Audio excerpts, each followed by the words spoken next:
Discord international kabaddi tournament करवाया गया। इसका पहला नाम 30 लाख रुपए, दूसरा नाम 20 लाख रुपए, दर्जनों मोटरसाइकिलें और ट्रैक्टर और एक टोयोटा कार नाम में रखी गई थी। डिस्कोट इंटरनेशनल कबड्डी टूर्नामेंट के मेहमान खुसूसी इफ्तिखार बाऊ थे, जिसने डिस्कोट कबड्डी टूर्नामेंट के खिलाड़ियों और टूर्नामेंट के लिए लाखों रुपए फराम किए। कबड्डी टूर्नामेंट में जिला भर से लोगों की बड़ी तादाद कबड्डी के मैचेस और इंटरनेशनल खिलाड़ियों को देखने के लिए आए और कबड्डी के खिलाड़ी एक दूसरे से जीत से हमकिनार होने के लिए एक दूसरे के साथ जोरजमाई करते और पकड़ने की कोशिश करते, जिनको देखकर शायकीन कबड्डी के खिलाड़ियों को दाद देते और इनकी हौसला अफजाई करते। और कबड्डी टूर्नामेंट में इंतजामिया की नाकस कारकर्दगी देखने में आई, जिसमें साइकिल स्टैंड वाले से भी हर इंतजामिया के हर फर्द ने 1500 रुपए जबरदस्ती वसूल किए। पुलिस वाले किहड़े नूं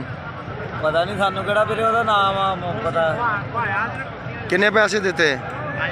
15 और टूर्नामेंट के अख्ताम पर पहले नंबर पर आने वाली कबड्डी की टीम को 30 लाख रुपए नाम दिया गया और दूसरे नंबर पर आने वाले कबड्डी की टीम को 20 लाख रुपया नाम दिया गया और दीगर इंटरनेशनल खिलाड़ियों की हौसला अफजाई करते हुए मोटरसाइकिलें, ट्रैक्टर और टोयोटा कार भी दी गई। कोट इंटरनेशनल टूर्नामेंट के मेहमान खुसूसी इफ्तिखार बाऊ ने लोगों से वादा किया कि आइंदा भी ऐसे इंटरनेशनल खिलाड़ियों